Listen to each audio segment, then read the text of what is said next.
Tá ótimo, obrigado. Tá, então, boa noite para todos novamente. Boa noite.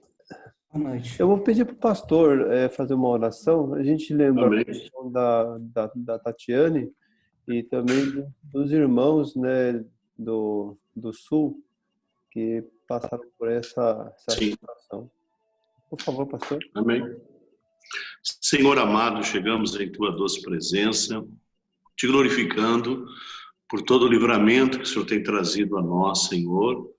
E mesmo quando temos uma tempestade como essa, ainda sabemos que o Senhor nos livrou do pior e louvamos o Teu nome, Senhor. Oramos pelas pessoas que estão desabrigadas, que estão, Senhor, meu Deus, sem luz, sem energia, ou qualquer outra dificuldade, Senhor. Que o Senhor seja misericordioso com elas, envie provisão, suprimento, amparo, cuidado para eles. É o que nós te pedimos, mesmo aqueles que são ímpios, ó Pai.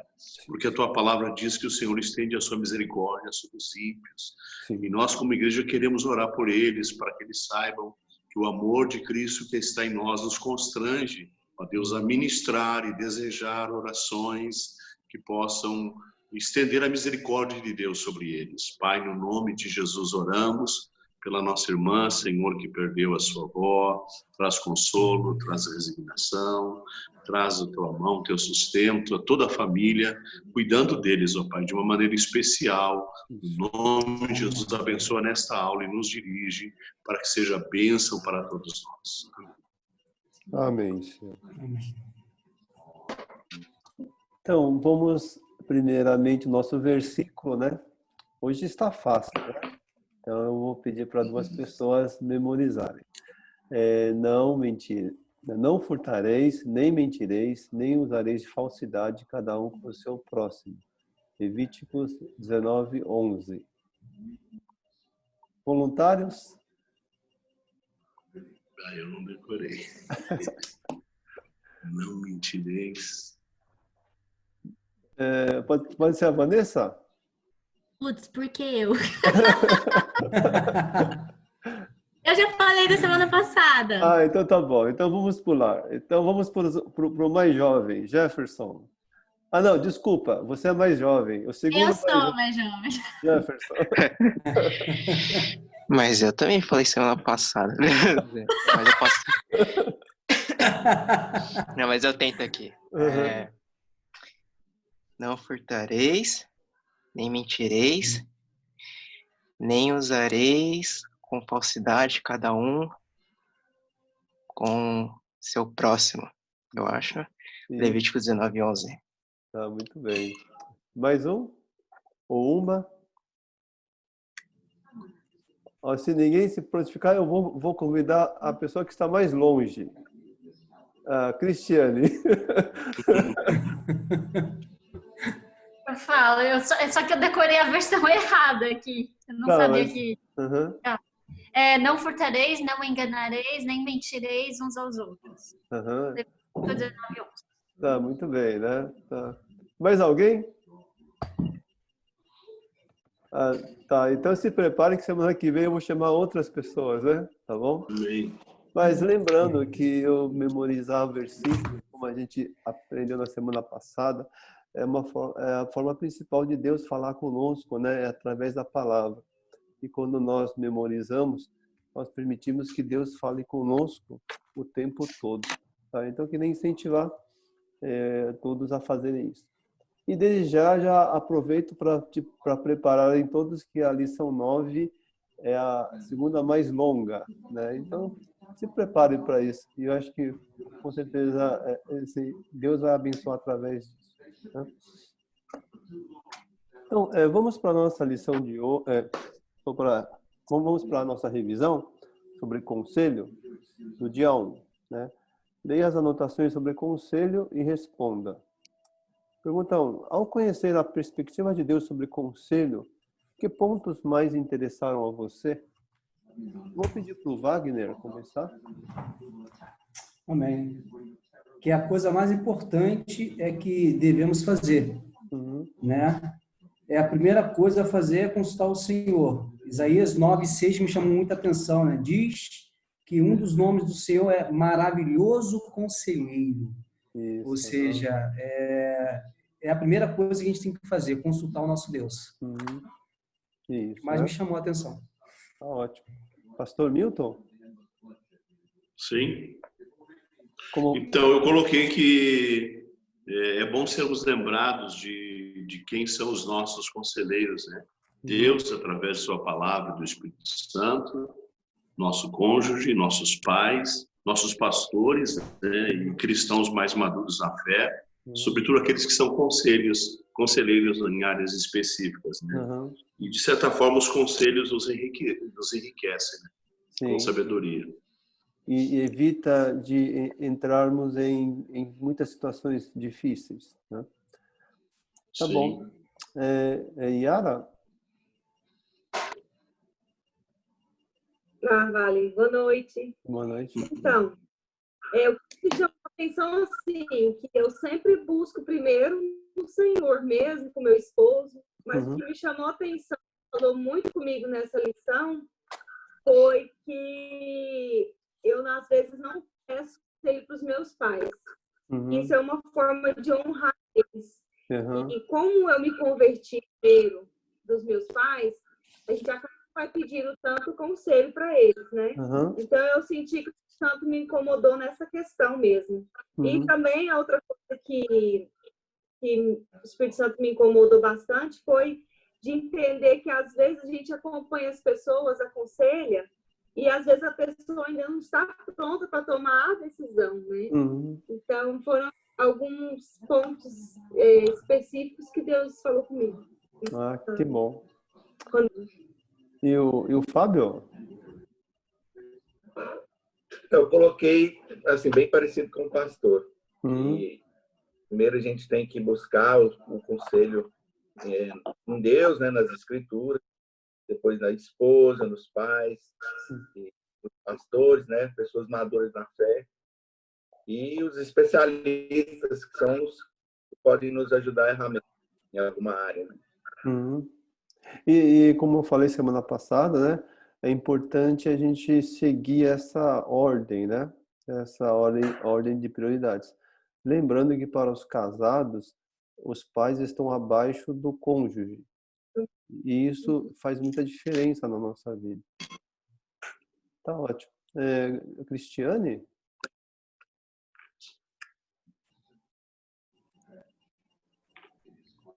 Diz que a gente deve buscar conselho de muitas pessoas e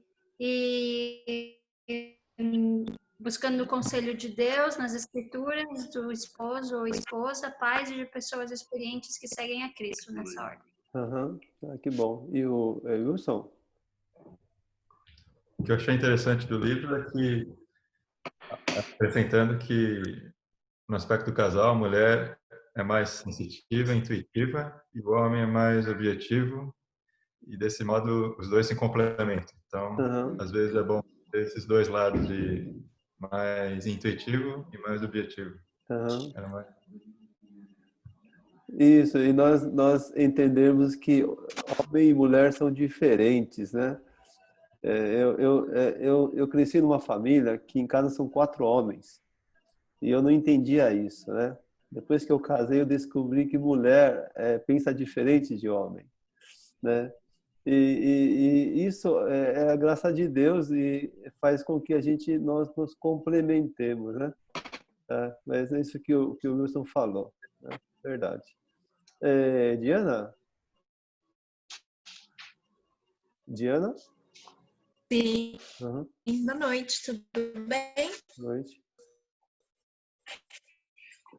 Eu coloquei que ordem os cônjuges, pais, pastores, pessoas tementes a Deus para nos aconselhar nas decisões mais difíceis da nossa vida, no decorrer da nossa vida. Isso, que bom. Hélio? Eu coloquei que o direcionamento, né? Que ele faz essa hierarquia de por onde procurar e pedir conselho. Eu só fiquei com uma dúvida, que ele coloca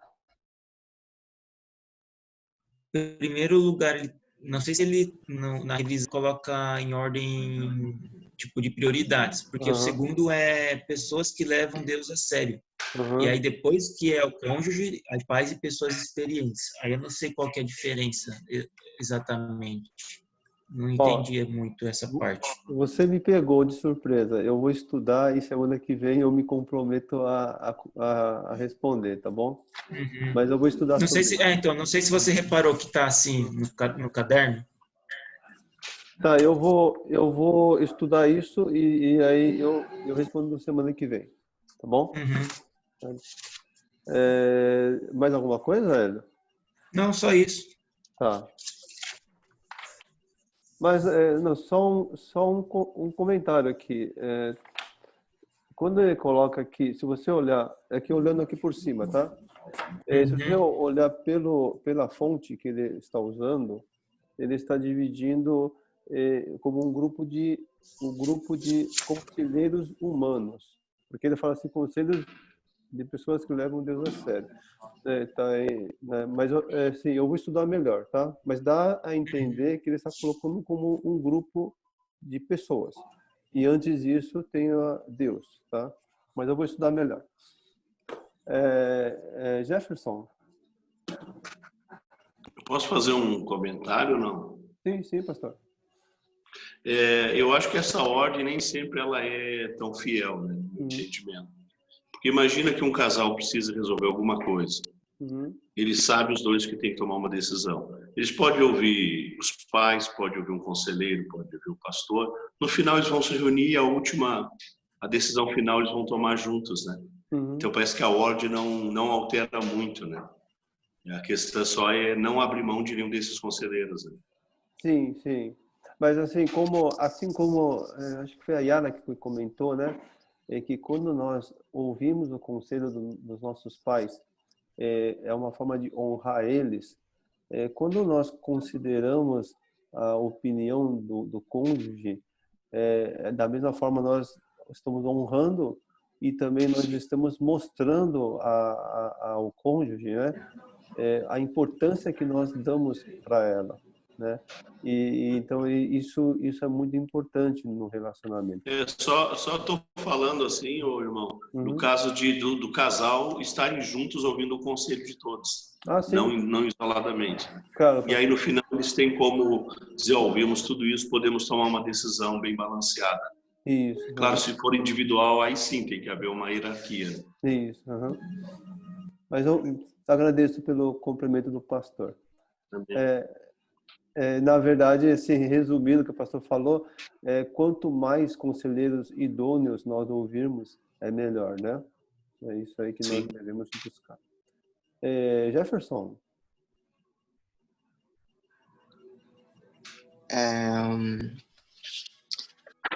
Só comentando, que esse conselho de pessoas que levam Deus a sério, eu entendi exatamente como um grupo de pessoas, partindo do pressuposto que o cônjuge leva Deus a sério, o pai leva Deus a sério, e por aí vai, né? Mas enfim, eu respondi que coisas que me interessaram foi, primeiramente, me atentar, me policiar com minhas atitudes, que podem ser orgulho ou teimosia, se estão me impedindo de buscar conselhos, principalmente se mascara, né? Que eu não estou tendo essas atitudes, mas sempre estar se policiando sobre isso. Melhor entendimento de buscar do que é o buscar o conselho do cônjuge, né? Porque seria bom buscar primeiro o conselho do cônjuge. Quais conselhos evitar, entender o papel de aconselhar. E finalizando também, como é importante não omitir informações, né? Para se adequar à sua resposta. Isso. Induzir a resposta, né? Isso. Uma pergunta, uma coisa que o Jefferson falou, talvez a gente possa pensar melhor. O Jefferson falou assim, quando o pai leva Deus a sério, os pais. E quando não levam Deus a sério?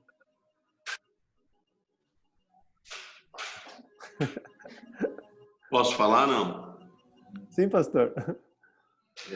Eu acho que muitas vezes o conselho desse pai vai ser válido se ele ama o filho, né? Se ele quer o bem para o filho. Isso, mesmo sendo incrédulo ou que não leve Deus a sério, né? Mais alguém? O próprio texto ele fala sobre isso. Que tá aqui no caderno. Eu vou deixar o Jefferson... Queria só comentar aqui...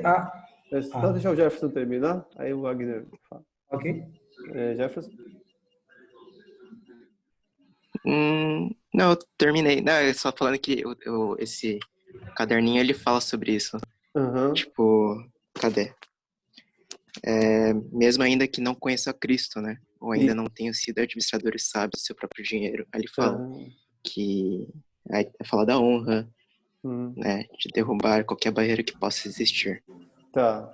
É que quando o Jefferson... É que o livro e a apostila fala sobre isso. Mas quando você respondeu, deu a entender, né, que deveria ouvir somente se o pai levasse Deus a sério. Né? Não. A sua resposta deu a entender isso. Né? No caso seria incompleta, porque se você considerar como um grupo de pessoas, conselho de pessoas que levam a sério, ele está incluindo pessoas experientes, né? Que ele mesmo já fala que não necessariamente leva Deus a sério, mas pessoas que conhecem sobre o assunto. Tá. Wagner, gostaria de complementar?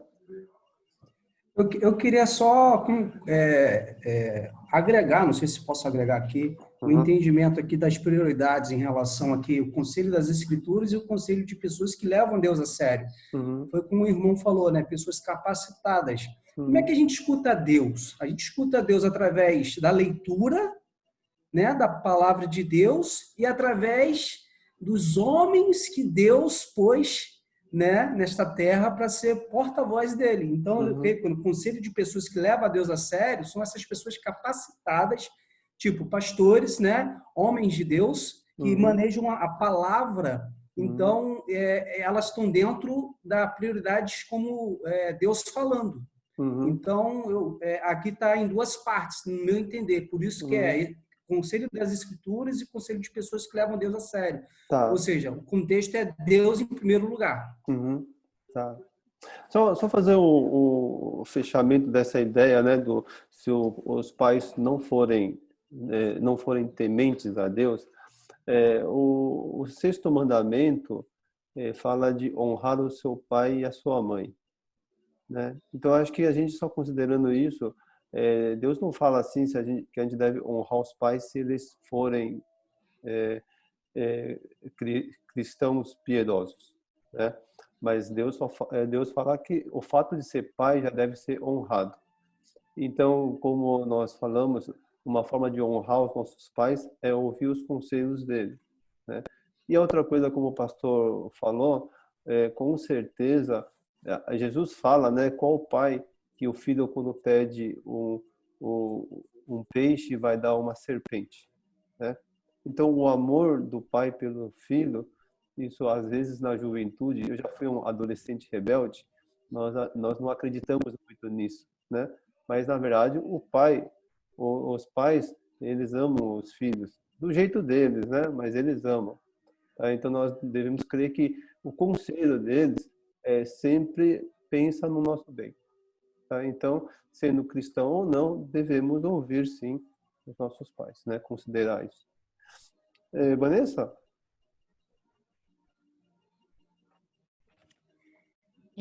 Eu coloquei que por eu ser uma pessoa muito ingênua e orgulhosa, eu preciso procurar mais conselhos, mais de fontes boas, porque normalmente, né, há um tempo, eu tenho buscado em pessoas erradas. Então, eu preciso procurar mais em fontes. No caso, agora eu estou mais próxima dos meus pastores e dos meus pais. Então, eu preciso buscar mais conselhos nessas pessoas. Isso foi a parte mais importante para mim. Que bom. Tá. Eu vou compartilhar só uma coisa da leitura que eu aprendi, que eu tinha um defeito, né? Lá no final, ele fala assim que você ouve os conselhos e depois você leva isso diante de Deus e você deve ter a responsabilidade de assumir a sua decisão, né? Então, a decisão é nossa. A decisão não é porque o pastor mandou, porque o pai mandou, né? Mas a decisão é sua. E uma vez que você decide, você deve assumir essa responsabilidade. Eu digo isso porque o meu defeito é que antigamente eu ficava ouvindo o conselho dos outros e acabava assim, seguindo algum conselho de uma pessoa, e quando dava errado, eu reclamava que a pessoa que me fez errar, né? Então, eu tinha esse defeito. E depois que eu comecei a aprender e lendo essa passagem, isso me fez realmente entender que a decisão é minha e eu preciso fazer com temor, buscar de Deus a resposta. E depois que eu tomar essa decisão, as consequências eu que devo assumir isso. E isso fez muita diferença na minha forma de lidar com a situação. Tá? Então isso ajudou bastante para mim. Pergunta 2. Você realmente procura conselho quando está diante de uma decisão financeira importante? Se não, como você se propõe a fazê-lo no futuro? Alguém gostaria de compartilhar alguma coisa sobre essa pergunta? Alguma decisão, né? Alguma experiência que vocês tiveram? Tem? Pastor, Posso falar, pastor? Sim. Eu sempre lido com muitas decisões, né, financeiras e legais também, assuntos legais na igreja, né? Uhum. Então eu tenho algumas pessoas que assim Deus tem levantado para me ajudar, né? Eu vejo quanto isso é importante, porque às vezes a gente está enganosamente pensando que está certo, né? Uhum. Enquanto ouve o especialista e fala não, porque a lei diz isso, porque tem tal implicação, né? E a gente às vezes sente que isso faz uma grande diferença, né? Nos livros de sofrimentos futuros, né? Sim, sim. Então, isso é muito bom. Mais alguém? Se não, eu vou falar de um meu bem recente e a gente já vai para a nossa lição de hoje. Quando começou a pandemia, eu achava que a gente iria ficar no máximo 2 meses fechado, né? E nós decidimos, uma das coisas que nós decidimos, que nós não iríamos dispensar os nossos funcionários, porque nós tínhamos responsabilidade de também cuidar deles nesse momento, né? E então a gente fez todo o planejamento para conseguir passar por essa situação em 2 meses, né? Então, quando a gente começou, a gente fez o chamado redução de jornada e salário com os funcionários.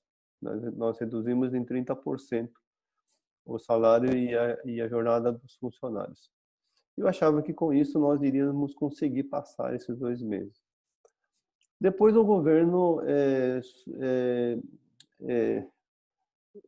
divulgou a possibilidade de suspensão de contrato de trabalho.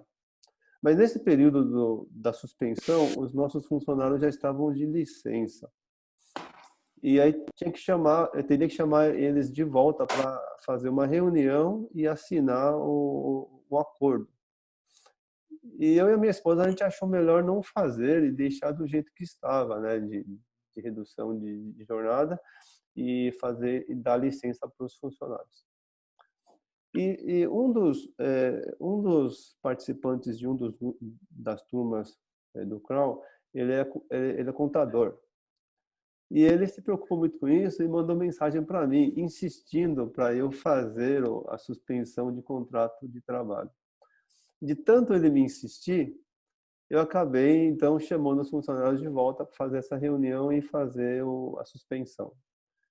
E hoje em dia eu agradeço a Deus, porque se não fosse esse conselho dessa pessoa, eu não teria recursos para manter, porque a nossa previsão é só abrir daqui a 3 semanas. Ainda estamos fechados ainda, né? Então, como o pastor falou, pessoas tementes a Deus e pessoas especialistas, Deus traz essas pessoas para nos ajudar bastante, né, a não passar por certas dificuldades. Então é isso aí. Vamos para a nossa lição sobre honestidade, né? Primeiramente, vocês acharam estranho esse assunto no curso de finanças? Alguém achou estranho? Não? Eu queria só falar dois pontos, né? Primeiro que a gente tem que sempre lembrar da nossa riqueza verdadeira. A nossa riqueza verdadeira é a intimidade com Deus. Isso foi na nossa primeira lição. Tá? E depois a gente vai ver ao longo do estudo como Deus dá importância para isso, para a honestidade, né? E outra coisa que é para a gente pensar, no mundo de hoje, até os não cristãos, eles dão importância à transparência e à correção no modo de lidar com os negócios.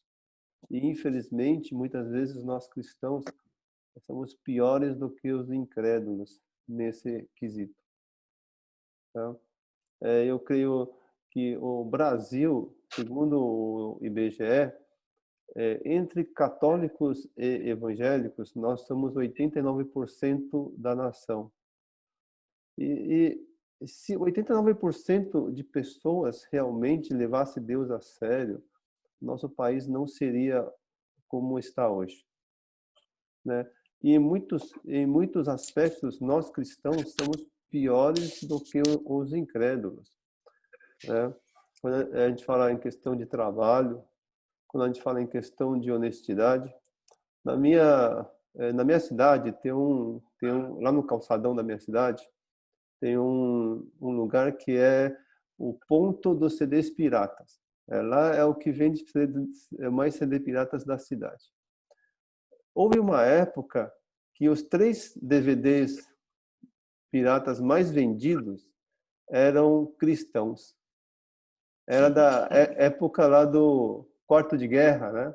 Quarto de Guerra, Êxodos e um terceiro lá que eu não me lembro. E eu brincava com minha esposa, falei assim, puxa, será que os incrédulos que estão comprando esses filmes para assistir? Porque é incrível, né? Como pode nós cristãos fazermos isso? E a gente faz isso de uma forma assim que a gente não entende que isso não agrada a Deus, né? Então vamos estudar sobre isso hoje, né? Dia 2. Só um minutinho, por favor.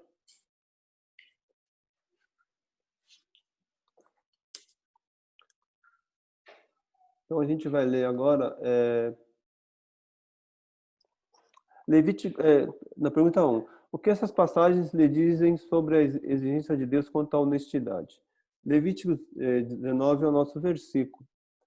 Como que o pastor respondeu essa resposta? Sim. Pastor? Eu coloquei que Deus ensina que roubar, enganar e jurar falsamente e reter o pagamento desonra ao Senhor. Isso, né? E também esse versículo está no imperativo, né? Então é uma ordem de Deus, né? É uma ordem de Deus. Deuteronômio 25, ele fala de não ter na bolsa 2 padrões para o mesmo peso, um maior e outro menor. Yara, como você respondeu?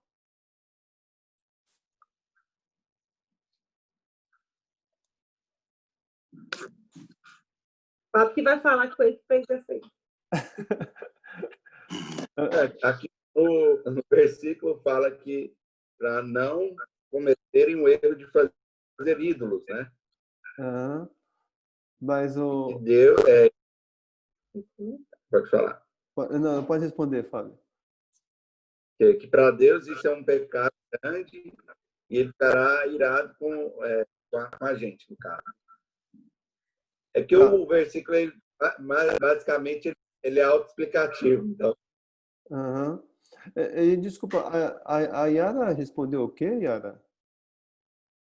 Né? Porque eu não fiz esse, ele que fez. Ah, tá. Desculpa. Esse é o único que eu não fiz. A única questão que eu não fiz. Tá bom. Mas eu estranhei o que você falou sobre ídolo. Ídolo. O que você quis dizer, Fábio? É porque em Deuteronômio 13, 16, é esse que você está falando? É o 25. Não, 19:11.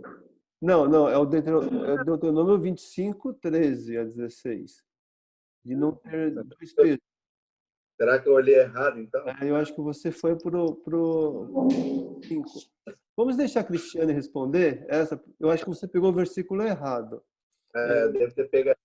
Isso, depois você verifica, por favor. Cristiane, como você respondeu?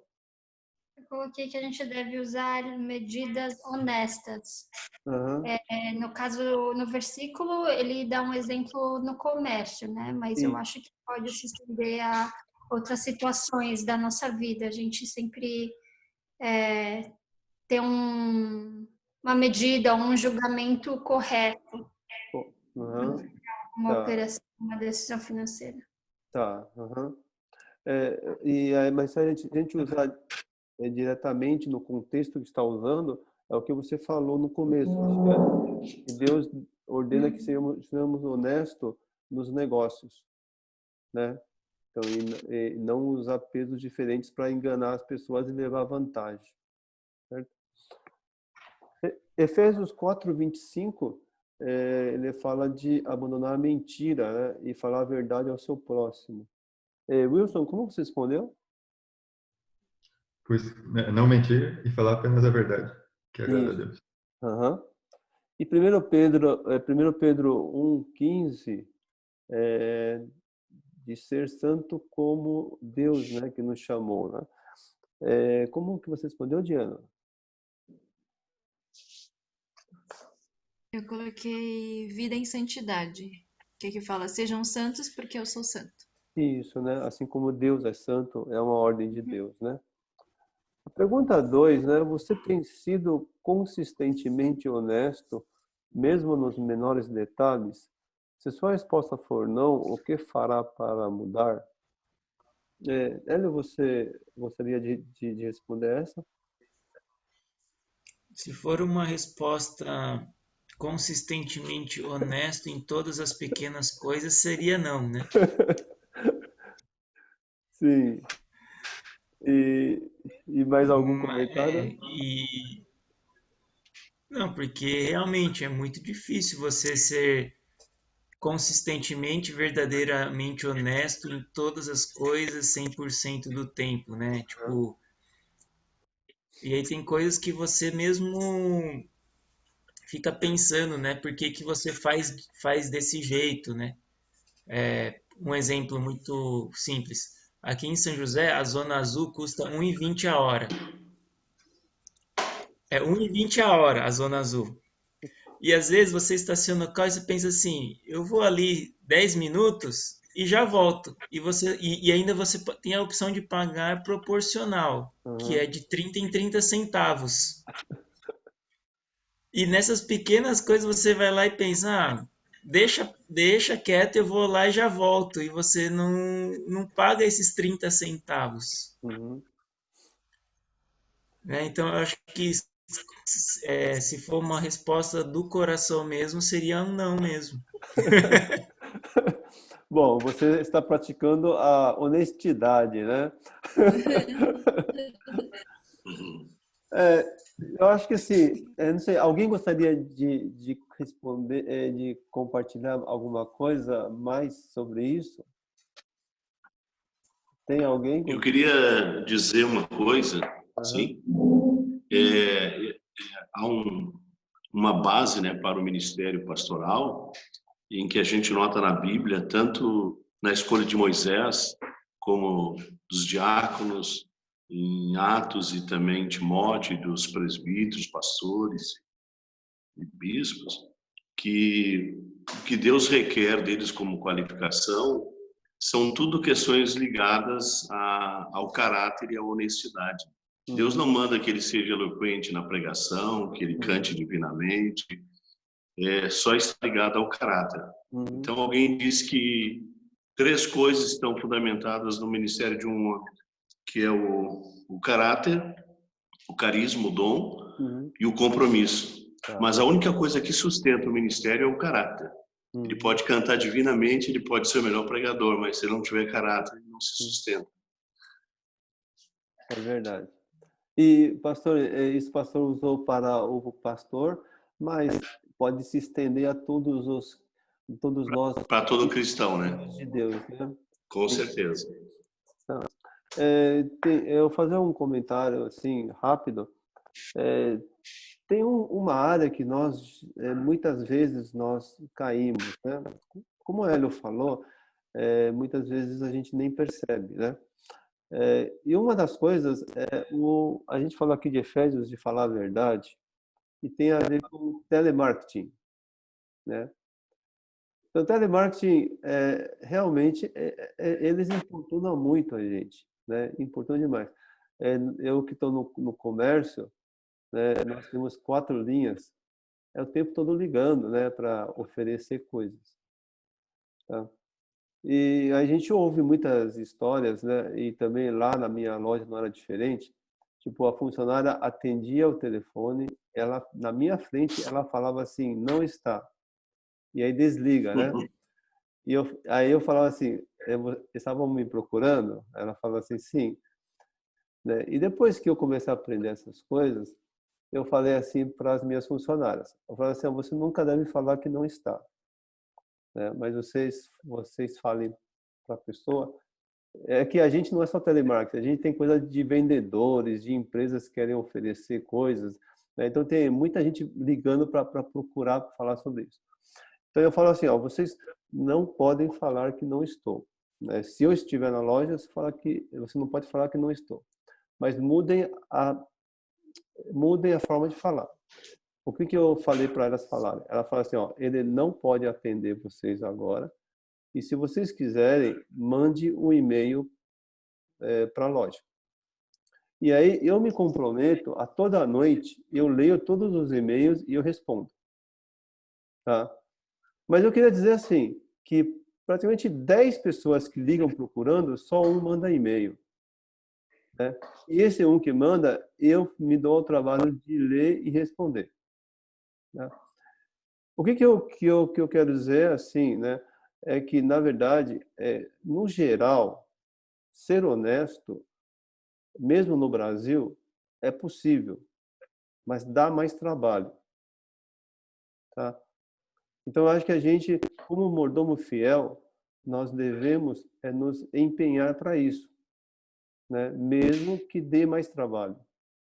Tá? Então, para mim, dá trabalho, porque chegar à noite, está cansado, tem que ler os e-mails e responder. Mas, pelo menos, assim, eu estou de consciência limpa com Deus, né? De que eu estou sendo honesto. E lá na frente a gente vai falar um pouco mais sobre a liderança, né? Tá? Então, eu queria colocar isso para todos. Mesmo no Brasil, ser honesto é possível, mas dá mais trabalho, tá? E a gente deve fazer. O que o Hélio falou, eu acho que o Hélio, assim como eu, não é pelos 30 centavos, mas é pelo trabalho de abrir o aplicativo e ficar colocando, não é verdade? Ou então, às vezes, tem que ir lá no parquímetro e colocar as moedas lá. E você está com tanta pressa que você fala assim, puxa vida, 30 centavos eu tenho que fazer tudo isso. Né? Mas dá mais trabalho. Tá? Então fica isso para esse compartilhamento para a gente. Tá? Pergunta 3. Cite 2 fatores que influenciam ou motivam as pessoas a agirem desonestamente. Jefferson?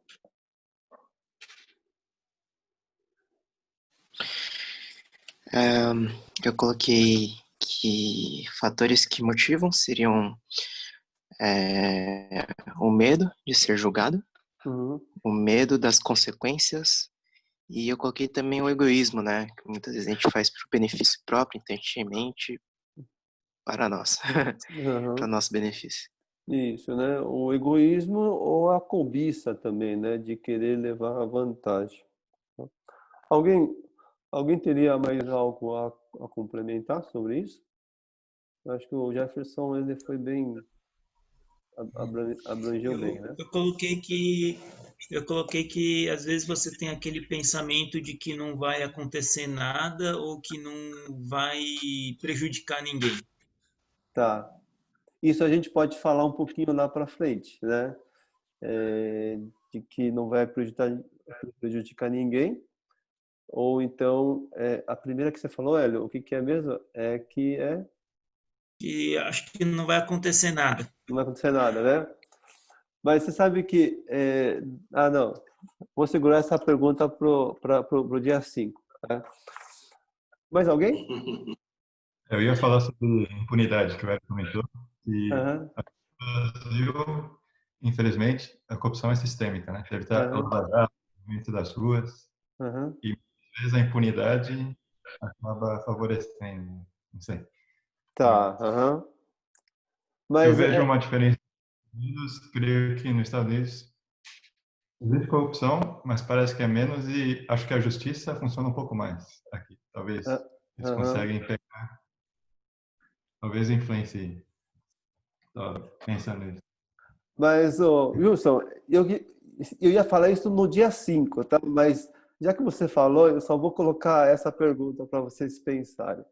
Vocês já tiveram aquela sensação de que todo mundo no trânsito faz conversão proibida e não acontece nada, e no dia que você faz, você é multado? Você já teve essa experiência? Todo mundo faz e não acontece nada. Mas aí passa o ano todo, você vê todo mundo fazendo isso e não acontece nada. Mas no dia que você fez, então, né? É isso que eu ia falar no dia 5. Daqui a pouco a gente fala, tá bom? Vamos continuar aqui. Pergunta 4. Como isso se aplica a você? Vanessa? Bom, eu coloquei que, como eu sou bem imatura, quando eu erro, eu tenho medo de ser confrontada. Então, muitas vezes o medo, isso daí ele faz com que eu minta ou com que eu seja desonesta. Tá. Mais alguém? Eu lembro sempre que nós somos mordomos, né? E se não abrir e fechar de olho, nós estaremos diante do Senhor, né? Então, acho que isso está bem claro nos evangelhos de Jesus, né? Então, se a gente pensar nisso, né, a gente vai ser mais coerente, vai refletir mais em cima de cada decisão do dia a dia, né? Porque não abrir e fechar de olho, nós estaremos lá e o livro vai se abrir, nós vamos ter que prestar conta, né? Isso. Então... O pastor já foi para a lição 10, né? A lição 10 sobre isso, pastor. Exatamente isso, né? Mas acho que, como a Vanessa falou, isso é uma caminhada, né, cristã, da gente ir amadurecendo nesse sentido. Que bom. Mais alguém? Queria compartilhar. Eu sou militar, mas eu também tenho um projeto paralelo que é dentro do marketing digital. E é muito complicado porque, assim, você estuda, e praticamente eles te ensinam a entrar na mente da pessoa, né, com gatilhos mentais, com várias técnicas, com vários, né, modelos, e tem eu vejo que tem muita persuasão negativa, tem muita mentira, tem muita desonestidade dentro disso. Então, assim, eu vejo muito conflito em trabalhar dentro dessa área, em tentar ser o mais honesto possível, mesmo, de verdade. Então, assim, hoje eu poderia chegar já no meu propósito, no meu objetivo. Mas como tem essas demandas de ser honesto dentro, é complicado. É um esforço muito maior mesmo, como o senhor disse. Isso mesmo, né? Mas nós cremos que Deus é fiel, né? Eu vou falar bem rapidamente, acho que dá tempo, esse meu relógio aqui está... não, eu não vou falar, senão vai demorar. Vamos continuar, né? Outro dia a gente fala sobre isso, né? Se a gente tiver uma chance. No dia 3, Êxodos 18, 21 e 22, né? Aqui o pastor já tinha mencionado, né? Mas aqui está falando sobre a ordem de Deus. Não, o Jétro, né? Falando para Moisés como escolher os chefes, né? Eles devem ser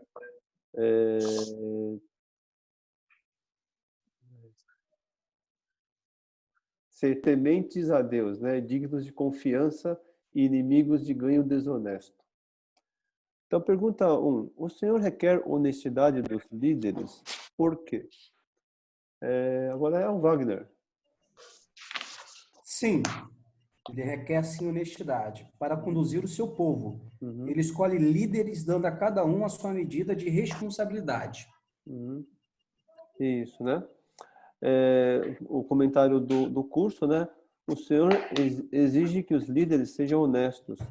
Um critério fundamental para a seleção de liderança é a honestidade, porque um líder influenciará aqueles que estão sob sua autoridade, tanto para o bem quanto para o mal. E acho que aqui fica também um pensamento para a gente. Às vezes a gente fica pensando no líder, então pensa no presidente da empresa, ou no pastor, né, ou no presbítero, mas a gente deve lembrar que em algum momento e algum lugar da nossa vida nós somos líderes, né? Mesmo a dona de casa. A dona de casa, ela é líder na família, né? Na ausência do marido, certo?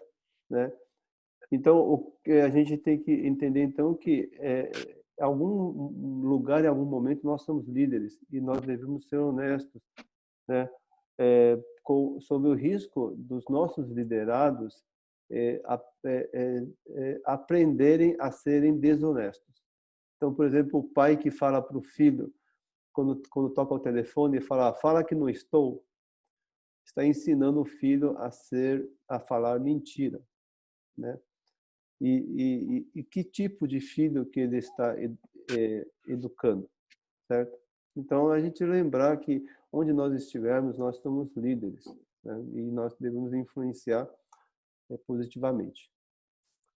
Pergunta 2. De acordo com estes versículos, quais são as consequências da desonestidade para as pessoas que estão em posição de liderança? Então, Provérbios 28, 16, o governante sem discernimento aumenta as opressões, mas os que odeiam o ganho desonesto prolongarão o seu governo. Pastor, como respondeu? Eu coloquei que a honestidade sustenta, né, os líderes e governantes, né? E porque realmente Deus promete uma bênção, né, para aqueles que são honestos e são corretos no que fazem. Isso, né? Então, o pastor já tinha falado anteriormente dos 3 Cs, né, que mantém o ministério, né? E o caráter, né, que é a honestidade, é o que mantém, né, a pessoa na liderança. E, por outro lado, né, quem é desonesto será retirada da liderança. Tá? Então, esse o ensinamento que a gente pode ter. E Provérbios 29, 12, para o governante que dá ouvidos a mentiras, todos os seus oficiais são ímpios. Como que a Yara respondeu? Eu coloquei que se a pessoa que está no comando ela ouve a mentira, né, os demais acabam seguindo, né? Quem está à prova dele é uma mentiraiada danada, né? Nós vivemos isso muito aqui no Brasil. Pois é, né? Então, né? Muito triste.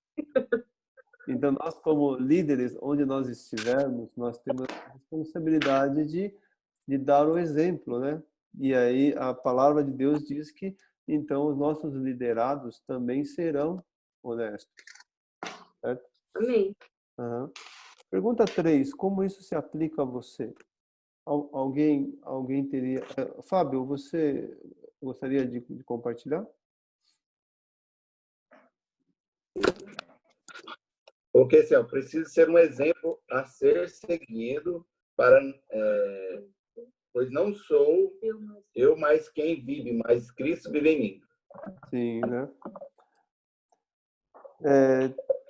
Mais alguém gostaria de compartilhar alguma coisa sobre essa pergunta?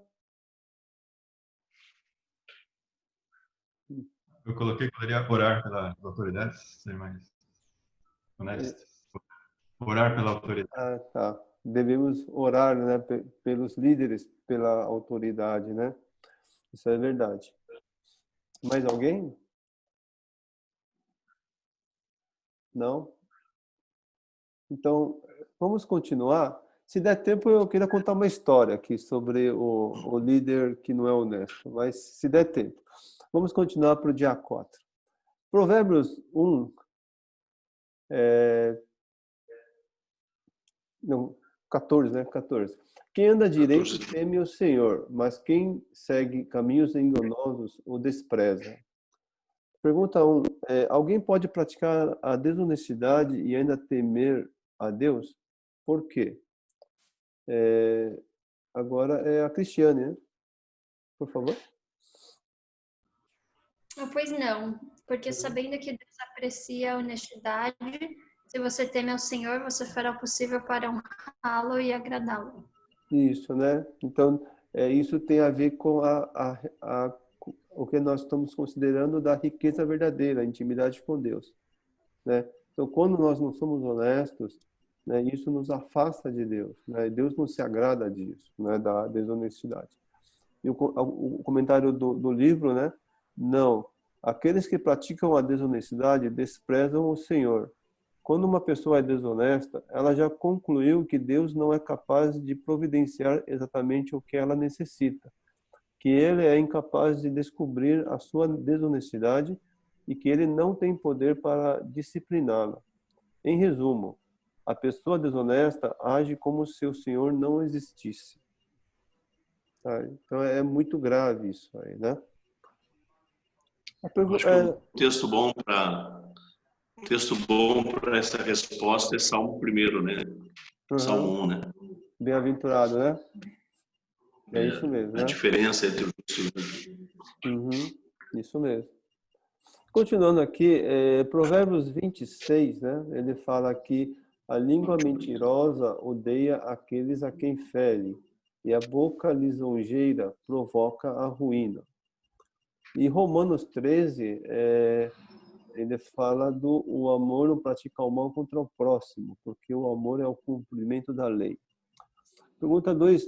De acordo com esses versículos, você pode ser desonesto e ainda amar o seu próximo? Por quê? Agora é Wilson, né? Wilson? Não, porque quando você age de maneira injusta, consequentemente, você não está cumprindo a lei e não está no próximo. Então, quando você ama o próximo, você cumpre a lei. Então, é o oposto. Mas isso. Quando você está em intimidade com Deus, reflete também o seu relacionamento com as pessoas, né? Porque Deus ama as pessoas. Então, se você está mal com Deus, você também vai estar mal com as pessoas. Isso, né? Mas aí às vezes fica uma desculpa, né? Acho que foi o Hélio que falou, né? Que não vai fazer mal para ninguém, né? Então a gente fala, mas eu vou fazer tal coisa eu fiz, não fui honesto, mas aquilo lá não faz mal para ninguém. Será que é verdade isso? Porque aqui a Bíblia diz que quando a gente faz, em Provérbios fala que quando a gente faz alguma coisa, quando a gente está mentindo, a gente está ferindo aquela pessoa, né? Que a gente está mentindo. E às vezes a gente faz algumas coisas que a gente fala que isso não prejudica ninguém. Eu só queria, então, convidar a gente a pensar em duas coisas, né? Quando a gente estava no ginásio, se vocês se lembram ainda, na aula de ciência, fala do Lavoisier, né? Que a frase famosa dele é que nada se cria e nada se perde, né? Tudo se transforma. Então, se você levou vantagem, alguém teve que perder com isso, né? E mesmo que você consiga provar que ninguém foi prejudicado, no final você foi prejudicado, porque o seu relacionamento com Deus foi piorado, né? Então, a gente tem que lembrar disso, né? Mesmo que seja uma coisa que não vai prejudicar ninguém, vai prejudicar você, tá? Você com Deus. Tá? Então, considere nisso, e isso faz muita diferença, né? Tá bom. Vamos para o dia 5. Pergunta 1. Quais são alguns dos benefícios da honestidade encontrados neste versículo? No Salmos 15, ele fala ele é bem longo, mas ele fala daquela pessoa quem habitará no santuário de Deus, né? E ele faz uma descrição da integridade, né? E no final fala, quem assim procede nunca será abalado. Como que... Diana, você respondeu?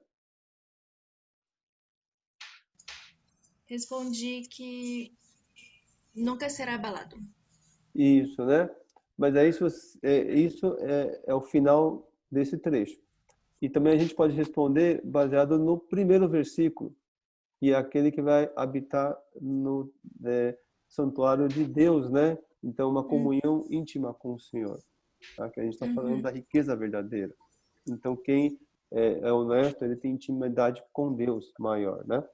Provérbios 12, 22,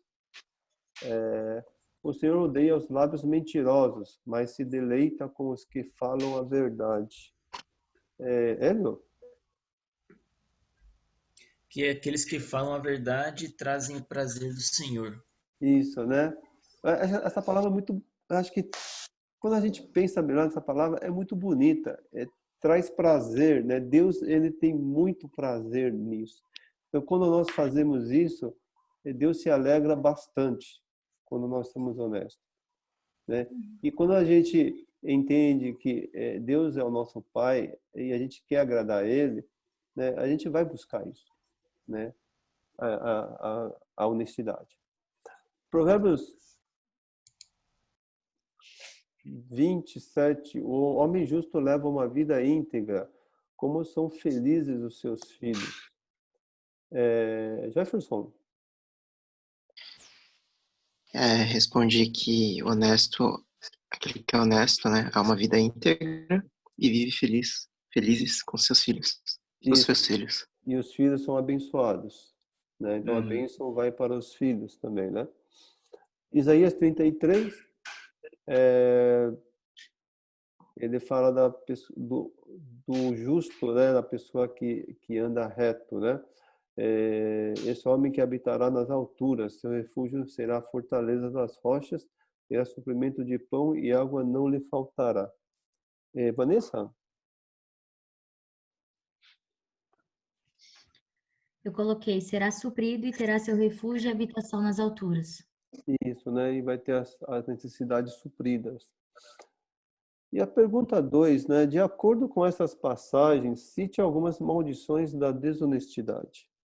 Provérbios 3, 32, pois o Senhor detesta o perverso, mas o justo é seu grande amigo. Wagner?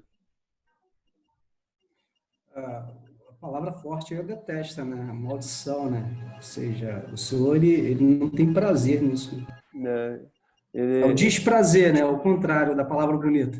Isso, né? Ou a gente pode usar a palavra abominação, né? Deus abomina isso. Né? Exatamente. Ou inimizade, né? Isso. Provérbios 13, 11, o dinheiro ganho com desonestidade diminuirá, mas quem o ajunta aos poucos terá cada vez mais. Pastor? Eu coloquei que o ganho justo nunca acaba, né? Sempre a provisão de Deus. Isso. E por outro lado, o desonesto vai perder as posses. Tá? Provérbios 21, 6. A fortuna obtida com língua mentirosa é ilusão fugidia e armadilha mortal. Yara? Oi. Coloquei fazer fortuna por meio da mentira vaidade, né? E a pessoa acaba criando o caminho da morte dela, né? É uma armadilha para ela mesma. Isso. E aí eu ia fazer a pergunta que eu adiantei um pouco com a consideração do Wilson, né? Aqui está falando que o desonesto vai sofrer essas consequências, né? Uhum. Vocês acreditam nisso? Sim. E vocês veem isso acontecendo no nosso dia a dia? A gente tem um testemunho verdadeiro. Tá ouvindo? Tá ligado? Sim. A gente conhece uma pessoa muito próxima, Uhum. e ele tinha muito dinheiro. e fazia muita coisa errada. E a gente ficou muitos anos, gente, como assim? Sabe quando você vê que a pessoa faz tudo errado e nada dá errado para a pessoa? Uhum. E aí muita pessoa perguntava, mas como é que pode? Como é que pode? E essa pessoa, infelizmente, ela foi assassinada, né? Uhum. E aí chegou, ela é exatamente esse provérbio aqui, porque ele queria fortuna para a vaidade mesmo, e foi uma armadilha mortal que ele mesmo criou para ele. Então, nós testemunhamos isso mesmo, verdadeiramente. Mas eu vou piorar um pouquinho. E quando a gente olha para Brasília, a gente vê de geração em geração roubando e se dando bem na vida. Porque a Yara falou de um caso que prova o que a Bíblia diz. Mas quando a gente olha para Brasília, a gente vê lá alguns clãs lá que são 2, 3 gerações no poder e fazendo o que eles querem. E como que fica? Mas eu penso assim, vou falar minha opinião, né? Uhum. Que às vezes a pessoa não tem, às vezes ela tem o dinheiro, né? Entre aspas, o poder, mas é uma pessoa doente, infeliz. Então, não tem como a pessoa ter plenitude em tudo. Né? E outra coisa, ela vai perder a eternidade, porque aqui tá tudo beleza. E aí, depois de lá também, como é que vai ser? Então, eu vou falar assim, eu só vou criar um pouco de dúvidas na cabeça de vocês, mas eu não vou responder hoje, tá? Vou responder só na lição 9, tá?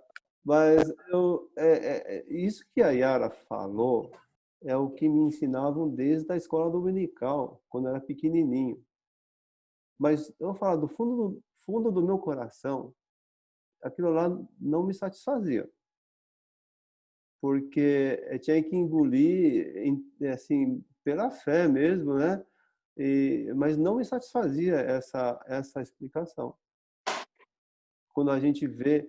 Porque a pergunta da lição 9, uma das perguntas é: por que os ímpios prosperam? E isso é uma pergunta que o salmista faz, né? Desde aquela época e ao longo da história. Muitas pessoas fazem essa pergunta. E essa resposta que a Yara deu, né, era a que me davam para mim, mas nunca me satisfez isso. O que vocês pensam disso? Eu acho que é importante a gente entender isso, porque no dia que eu entendi, eu pude crescer um pouco mais no conhecimento de Deus e também na minha forma de enxergar o mundo. Então, eu entendo que os ímpios prosperam porque eles já têm ali o diabo ali do ladinho deles, então não tem resistência nenhuma. Quem quer ser justo, quer andar conforme Cristo, né? Então, aí a resistência é maior. Pode ser. Tá. Mais alguém gostaria de comentar alguma coisa? Senão a gente já vai para o dia 6, tá? Na lição 9 eu respondo. Não vou responder hoje, mas acho que era bom vocês irem pensando sobre isso. Eu vou ficar no aguardo da lição 9, porque eu concordo com o que você falou. Eu engulo só pela fé, porque eu nunca vi. Né? Tipo assim, eu sou nova na fé, mas isso para mim não parece que acontece, entendeu? Então eu vou ficar na guarda aí da lição. Tá bom. Então fica para vocês pensarem e orarem a Deus. De repente Deus responde antes para vocês, né? Antes de eu compartilhar o que Ele me ensinou. Então tá bom. Vamos para o dia 6, tá? Êxodo 22, 1 a 4. Ele fala de se alguém roubar um boi ou uma ovelha, né? Deve restituir, certo? E número 5, Moisés também fala, né, que o homem que prejudicar uma pessoa, né, ele também deve fazer restituição. E Lucas 19 é do Zaqueu, né? Zaqueu fala que ele vai restituir 4 vezes mais. Então a pergunta 1, o que a Bíblia diz sobre restituição? Agora é o Fábio? Não, agora é o Wilson, né? Ou é o Fábio? É o Fábio, né? Então, Fábio, por favor. Coloquei aqui que devemos restituir quem prejudicamos. Isso, né? O comentário, né, do curso, restituição era exigida pela lei do Antigo Testamento e envolvia retornar o item obtido desonestamente mais uma multa. No Novo Testamento, Zaqueu é um exemplo de pessoa que cumpriu essa obrigação. Tá? Então, a restituição é um ensinamento tanto do Velho Testamento quanto está registrado no Novo Testamento. Tá? Quando a gente fala de restituição, então a gente vai para a pergunta 2, né? Se você adquiriu alguma coisa de maneira desonesta, como fará a restituição? Tá? Então, pensem em coisas, desde coisas pequenas até coisas maiores, né? Pode ser CD emprestado, livro emprestado, né? Tupperware que você esqueceu de devolver, né? Blusa que você emprestou e ficou em casa, né? Até coisas maiores, né? E porque a gente está falando sobre a honestidade até nas pequenas coisas. Alguém tem alguma coisa para compartilhar sobre isso? Eu tenho que devolver um skate, então. Então tá aí a sua lição, né? E tem um detalhe, né, Vanessa? O que a Bíblia... Então, isso que eu ia perguntar. Aqui na Bíblia fala que a restituição, no mínimo, ela tem que ser completa. Mas ela fala sobre ser em dobro, em 4 vezes mais, 5 vezes mais. Leva em consideração, assim. Não, então, aqui eu li, acho que passou rápido. O que dá a entender na Bíblia é que a restituição deve ser um pouco a mais, pelo menos um pouco a mais do que foi subtraído, né, vamos dizer. Então, talvez tenha que ser o skate mais alguma coisa. Capacete, né? Não sei, um par de rodinhas novas, não sei. Tá. Eu vou pensar em alguma coisa, vou pedir para Deus me ajudar. Isso, né? Mas dá a entender que é um pouquinho a mais. Tá bom? Entendi. Mais alguém? PT, quando você, só puxando aquele assunto da corrupção, né, quando o exemplo lá de Brasília, a restituição vai para quem? Como que resolve? Você diz o político? Ou algo público, né? Ou, por exemplo, sei lá, a gente sempre ouve histórias de diácono, ou pastor, ou presbítero que pegou o dinheiro da igreja, tipo isso. Eu não me lembro se está escrito na leitura de amanhã, tá? Mas ele estava falando, se eu não me engano, está escrito alguma coisa no sentido de levar para a casa de Deus, quando você não sabe para quem você devolver. Né? Que eu acho que no Velho Testamento dá a entender que levava para o sacerdote. Né? Então, acho que talvez pode ser assim. Mas, só terminar aqui, só falando o que a Vanessa estava comentando, então a gente tem que orar e deixar Deus nos mostrar isso, né? Bom, o Jefferson. Não, concordo, a gente deve orar e buscar direcionamento de Deus. Eu só lembrei de um caso recente de igreja. E eu não sei se tem uma solução, né? Rápida. Mas foi o seguinte, né? Sumiu dinheiro no caixa. E aí estavam discutindo como resolver isso, né? Se a responsabilidade é de quem, se deve ser restituído, porque, sei lá, não foi feito BO, se deve ser perdoado, né? Aplicar perdão sobre essa perda que também a pessoa não sabe como sumiu, né? Ou diz que não sabe. Então, não sei. Foi um caso delicado que eu ouvi, assim. E tava pensando como que a gente lida, né, com essa questão delicada de, sabe, sumir dinheiro que também não é nosso, né? É um dinheiro público que foi confiado a nós. E para quem que fica essa responsabilidade, né? Não sei se... Tem um caminho ok. Teoricamente, a responsabilidade é do tesoureiro, né? Mas quando o tesoureiro fala que não sabe para onde foi, isso a nível de junta administrativa também já aconteceu também, né? Realmente é difícil, né? É difícil. Eu acho que a gente vê como o dinheiro pode nos corromper, né? Pelo menos na nossa igreja, que eu saiba, assim, já teve dois casos não muito antigos, né? Um bem recente, tá? Mas assim, eu vou falar por mim, tá? Vou falar por mim. A Bíblia diz que por que você não sofre o dano, né? Então, acho que se a gente pode tirar e ofertar para cobrir isso, a gente deve fazer isso, né? Ou então, mas logicamente a gente precisa confrontar a pessoa, né? Que não é uma coisa fácil. Mas é uma opinião minha, eu também não sei dizer não. É porque de resposta de caso semelhante teve os dois. Tanto restituição, a pessoa tirou do bolso, quanto perdão, né? Mas enfim, só levantei que foi complicado a discussão.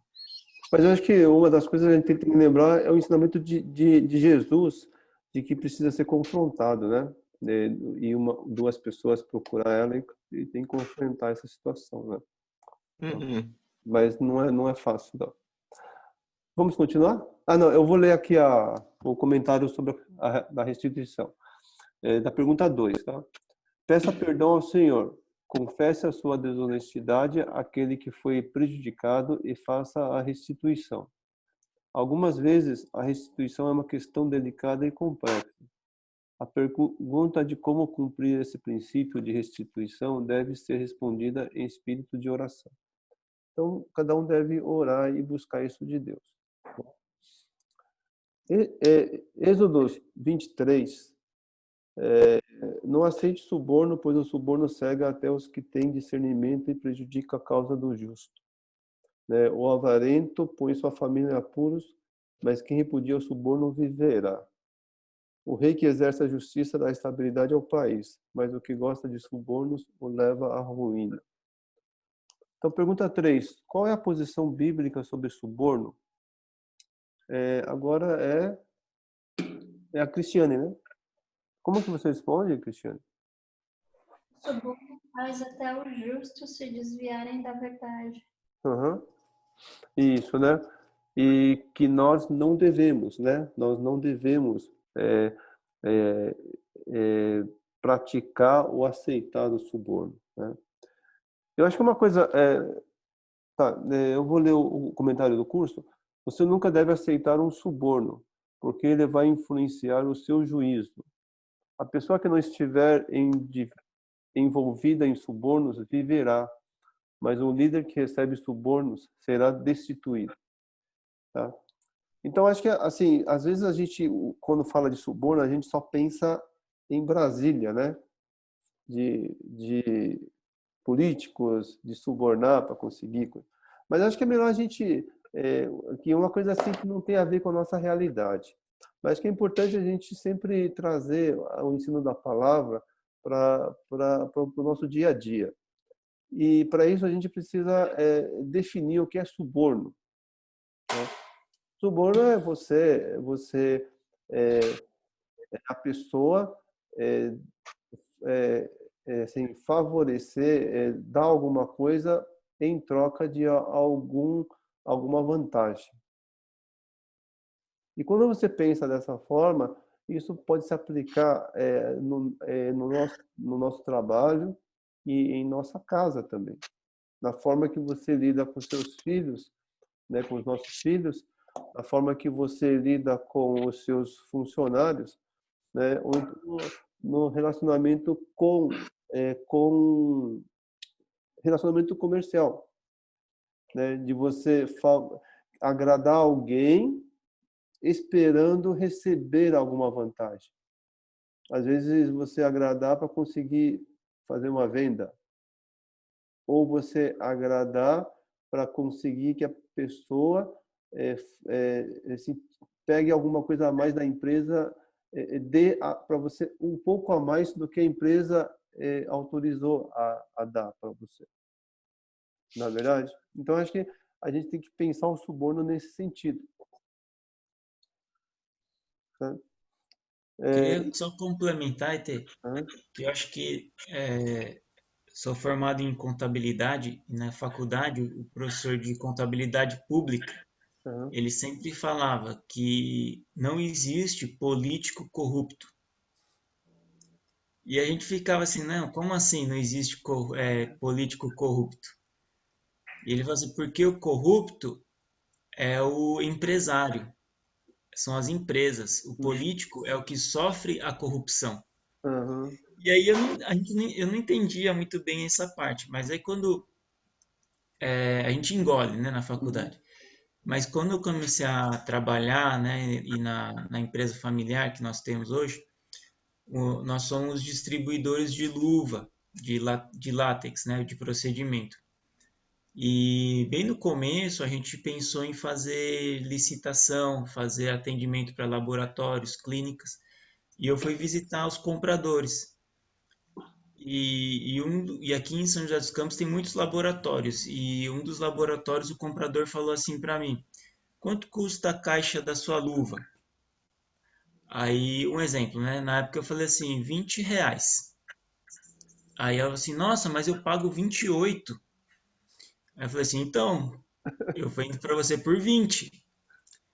E aí a compradora falou assim para mim, então vamos fazer o seguinte, eu compro de você por R$23. Aí eu fiquei pensando, nossa, que negociação fácil e boa, né? Aí depois ela falou assim para mim, e depois que você fez a venda para cada caixa que você vender para o laboratório, R$3 você deposita nessa conta aqui. E aí eu perguntei, mas deposito, por que eu tenho que depositar nessa conta? Aí ela falou assim, não, é só uma ajuda de custo para prioridades de compra. Palavra bonita, né? Palavra bonita. Aí eu voltei para a loja e falei pro meu pai falou assim, nossa, então melhor não vender, vamos vender do jeito que a gente está vendendo mesmo, porque isso daí não é um jeito agradável de você comercializar, né?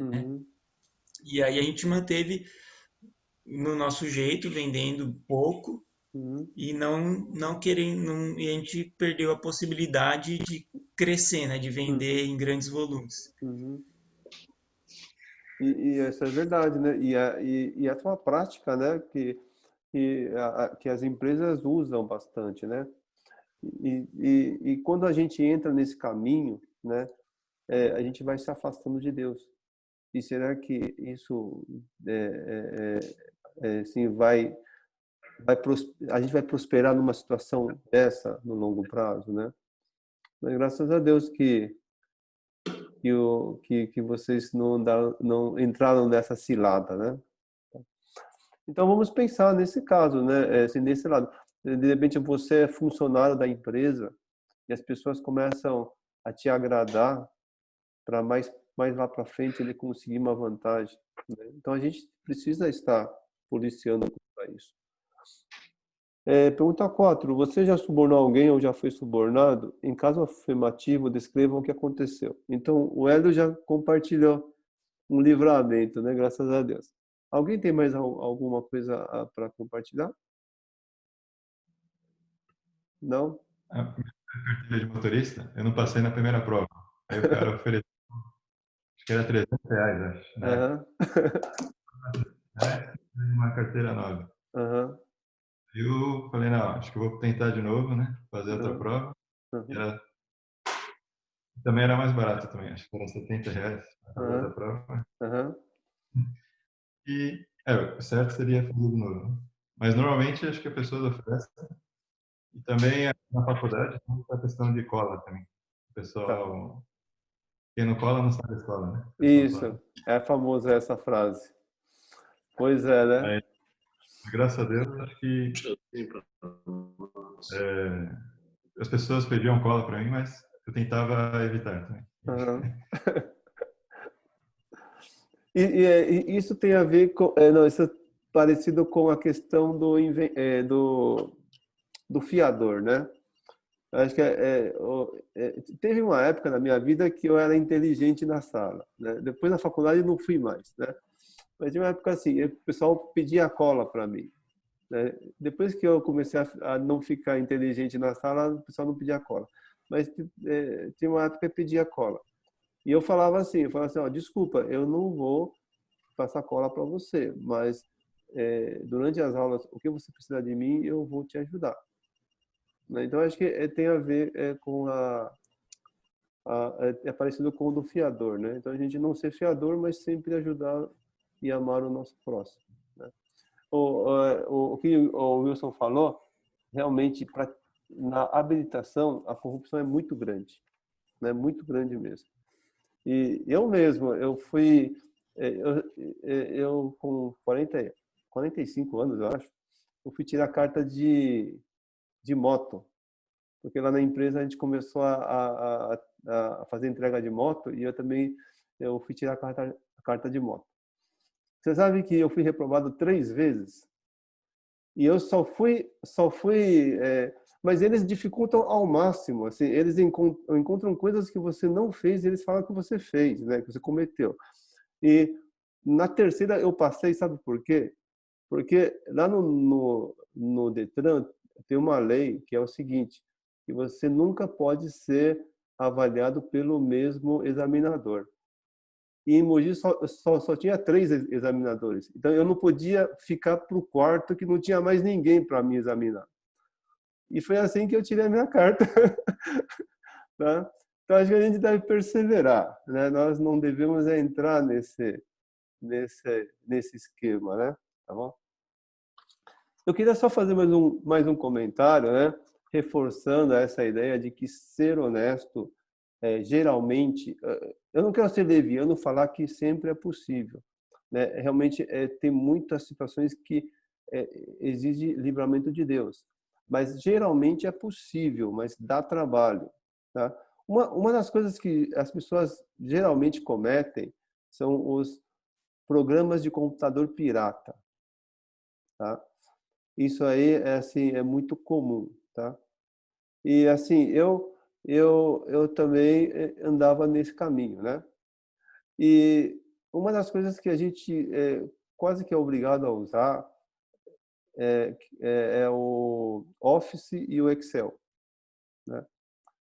Mas depois que eu aprendi que é importante ser honesto, o que eu fiz?